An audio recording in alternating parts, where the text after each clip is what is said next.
Alright guys, how's it going? So right now I have the Razer Blade 16. This one's the fully maxed out model with the 4090, 32 gigabytes of RAM, and the best part is that 4K mini LED panel that can switch into a 1080p panel. And I'll talk about that of course. But first, as always, let's start with the build. Very similar to previous years. You're getting a full aluminum build, and this is that single block of CNC milled aluminum that you always hear about versus much of the other competition. Like for example, here I have the M16. So I'll first off show that they're roughly the same size. The blade is a little bit bigger and a little bit thicker, but I mean, you're getting the full performance out of this Blade 16 at such a small size. But I'm probably gonna have to be wiping this a lot. As you can see, it picks up a lot of fingerprints. But if you're coming from an older Razer blade, they did add a fingerprint resistant coating.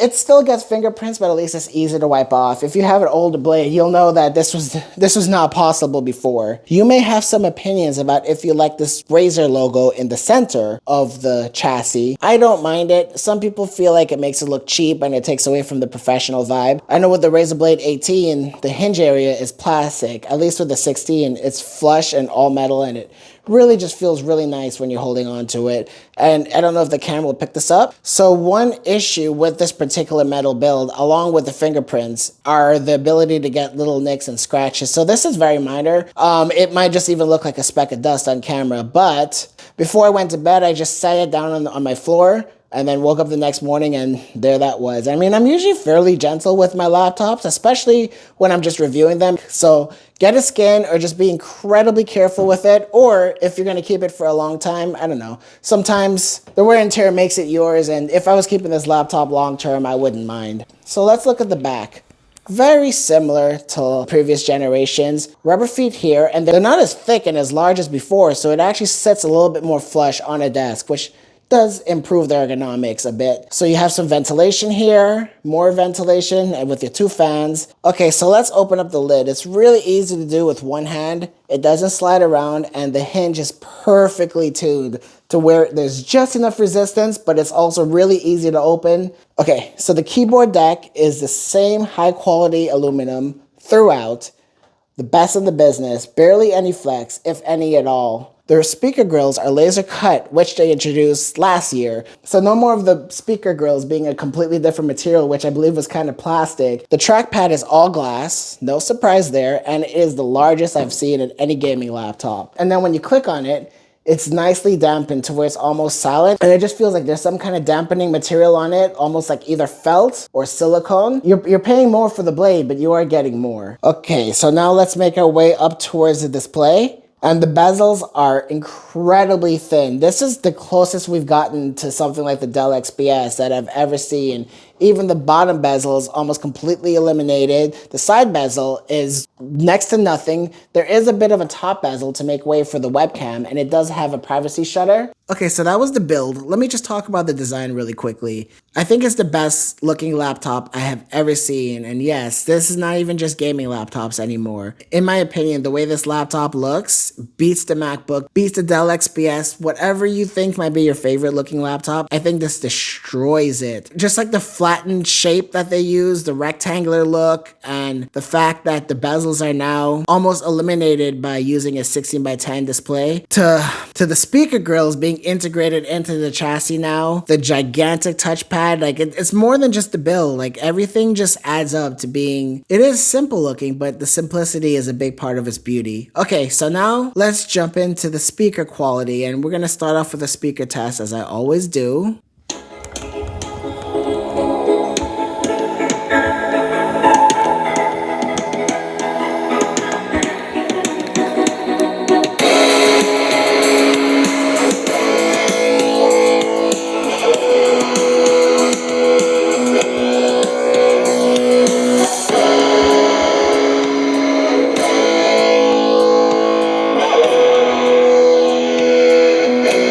So the speakers overall are good, really good. There's a good sense of clarity. It does seem like it distorts a tiny bit, but not much. There's not as much bass as there is in some other laptops, but at least it's nicely balanced. If you want the best speakers of the business, then you have to step up to the Razer Blade 18. But overall, I'm really happy with the speaker system, and THX does a really good job with the soundstage. It sounds incredibly wide. It almost sounds like surround sound. Okay, so let's talk about the keyboard. It's a good keyboard. It's the same keyboard they've been using for the past few years, I believe. I do feel like the travel is a little bit short. I wish there was a little bit more throw to it, but you know what? It's completely fine for what it is. The keyboard lighting is on point. With a lot of other gaming laptops, there's a bit of RGB bleed coming out through the sides. In the Razer Blade 16, that does not exist at all. The only part of the keycaps that are illuminated is the actual letters, and that kind of goes back to the design too. It makes everything look flush and clean, and it's something so simple that no other laptop does. So I know Razer had to put in some extra R&D into getting their keyboard RGB to look that good. If you wanted more RGB, then maybe this might not be the laptop for you, because the only RGB is on the keyboard itself. So let's move over to the trackpad. The trackpad is gigantic, it's glass, it slides really well, it's the best trackpad to use. One issue with the trackpad though is the palm rejection. It's quite poor actually, especially for it being such a large touchpad. I find myself accidentally tapping on the touchpad a lot as I'm using this device. When I'm playing games, usually tapping on the trackpad would fire a gun like in a first-person shooter, and if you're playing competitively, that is a big no-no. So you have to take off the trackpad when you're gaming. And when I'm writing in Microsoft Word and Microsoft Excel, I accidentally tap on the touchpad and it ends up selecting somewhere where I don't want to select. So it just is kind of a pain. And if you use this professionally, I can see that getting annoying really quickly. But if you're using a mouse, just disable the trackpad and you'll be fine. Okay, so now let's cover this display. If you haven't heard about this particular panel, it is brand new. As far as I can see, Razer's the only one to offer this particular panel this year. So it is a 4K panel. Well, it's a 4K 16:10 aspect ratio, so it's UHD plus at 120 hertz, which is great for everyday use and even single player gaming, but not the greatest for competitive shooters. But with a simple restart, you can bring this down to full HD and you're able to get 240 hertz. So this screen does everything. And on top of that, it has a mini LED panel, and this mini LED panel is fantastic. Way better than the Duo mini LED panel that I've used last year. It seems like it has a lot more zones, so there's less blooming. The blooming is actually really well controlled. The algorithm that's used here is so much better. So in this one particular scene with the fireworks, you can see that the background is completely black, and you can see a little bit of blooming on the area where the fireworks are, but unless you're really looking for it, it won't be an issue. I'm not seeing any blotchy areas at usable brightness levels. At lower brightness levels, you will see some blotchiness, and when you turn on HDR, it pops and it looks gorgeous. It looks as close as you can possibly get to an OLED screen, but an OLED screen cannot hit 1000 nits. The highlights are fantastic. This is a fun display to use for gaming and watching movies. I think I might prefer this over the OLED panels only because it gets so much brighter and the blooming is much better controlled than a lot of mini LED panels that I've used in the past. But you know, it's not all perfect. There is flicker and my camera is able to pick it up fairly easily too. I've been using this for the past 5 days and I haven't done any serious work on it. I don't know how much this will bother you. It doesn't seem like it's bothering me too much and I'm fairly sensitive to it. As of right now, after the past few days, it hasn't been bothering me, but you know, I'm only using it for a few hours at a time, not staring at it for like 8 to 10 hours a day, so I'll have to report back on that. Having the availability to switch to 1080p at 240 hertz is really nice. It's really convenient, but it's not perfect. I was hoping that at 1080p it would look as sharp as a native 1080p screen. It doesn't, not even close. It looks just like if you take a 4K panel and then you bring it down to 1080p. Because of the dithering, it doesn't look as crisp as a native 1080p panel does. When you're gaming, it's not so much of an issue, and gaming at 240 hertz is nice, but the response time isn't as fast as a native QHD 240 hertz panel or a native 1080p 240 hertz panel.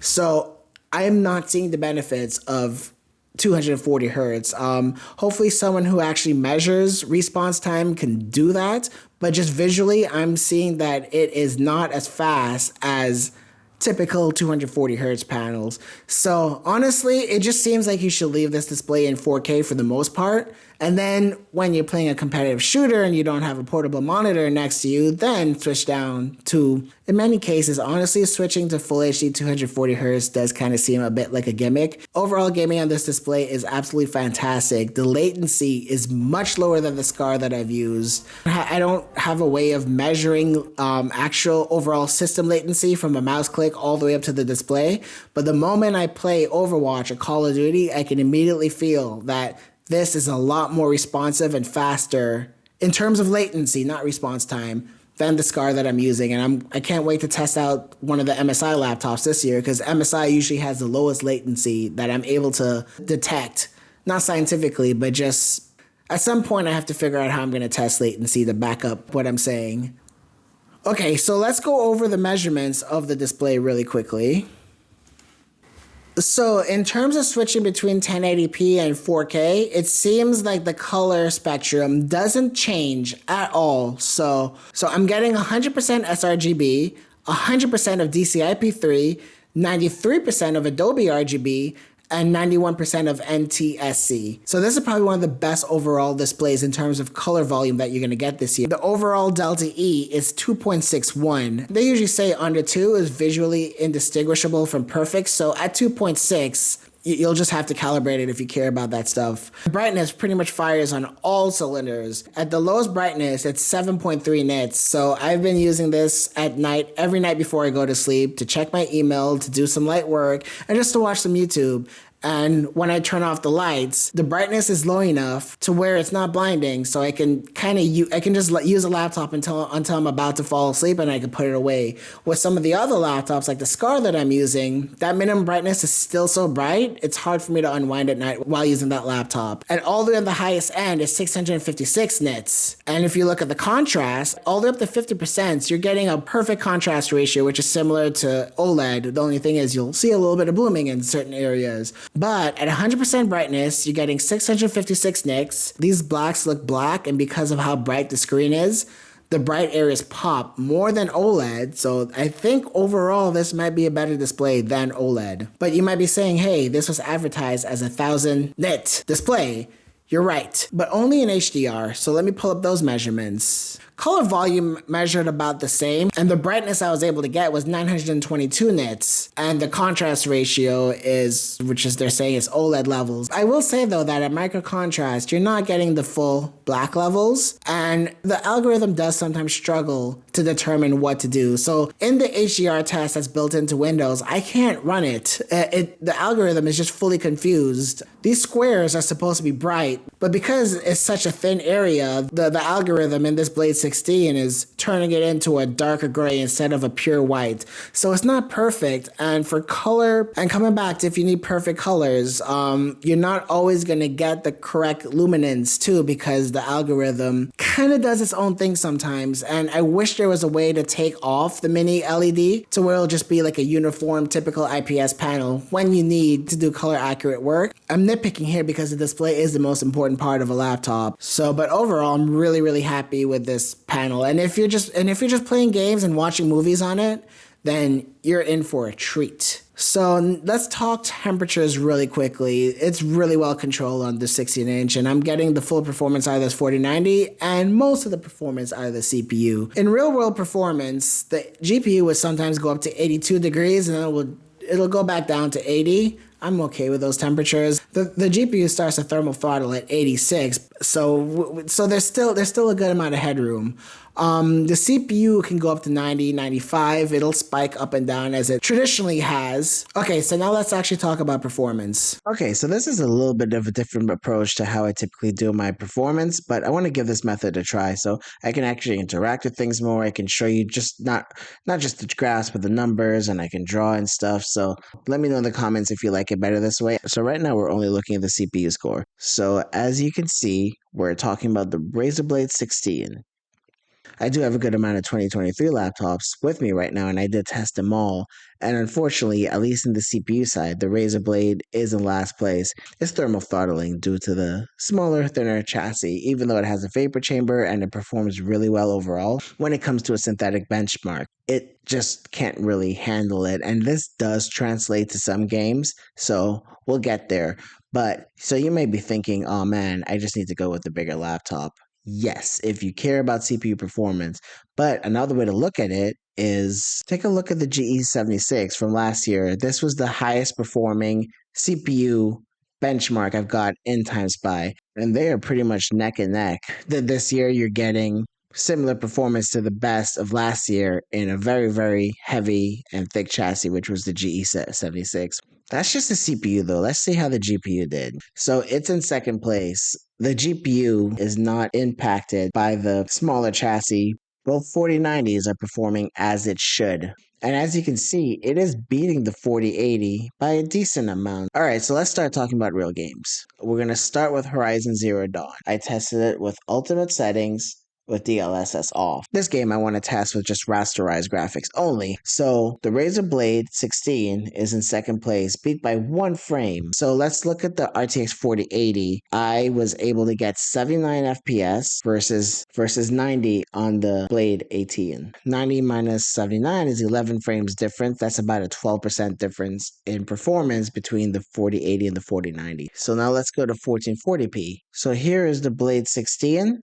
And as you can see, it is in last place compared to all the other 2023 laptops that I've tested, and that's coming back to the thermal limitations. I did notice, or it'll go up to like 90, 95 on the CPU, and then it'll go back down, so it'll just spike. So you're not able to get as high of FPS on Horizon Zero Dawn, and this is an older game, so down to 1440p, you're not really taxing the GPU as much. It starts to rely on the CPU to generate more frames, and when the CPU needs to push further, then unfortunately it starts to thermal throttle. But then this is compared to last year's laptops. And these were the two best performers, both the Legion 7 and the Zephyrus Duo, both of the 3080 Ti. And this is destroying it. So, and it's pretty much the same thing with 1080p.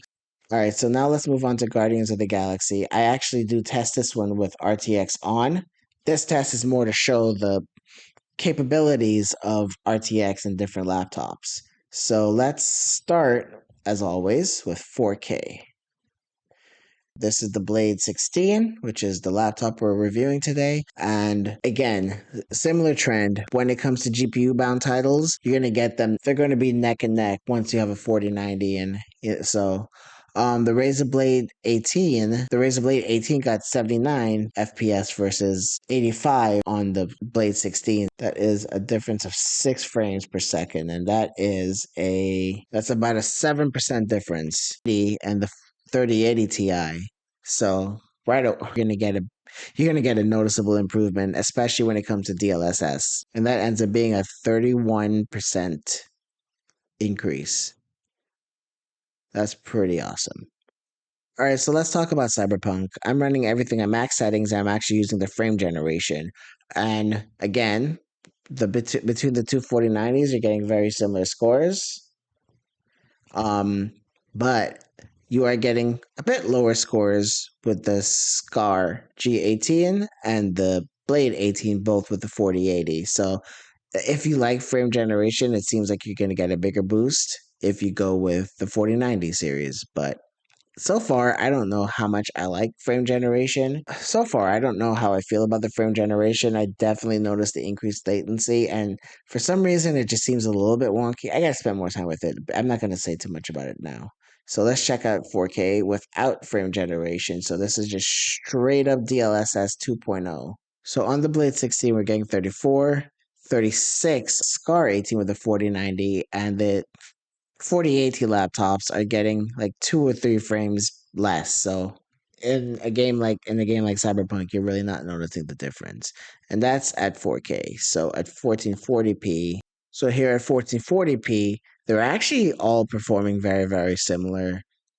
65 versus 65 on the two 4090s, and the two 4080 laptops are getting 60 and 62. The difference between 60 and 65 is Not really noticeable. All right, so that's our performance and that's also the video. If you're thinking about picking up one of these laptops that I have listed here, check the links below. All right, thanks a lot, guys. Bye.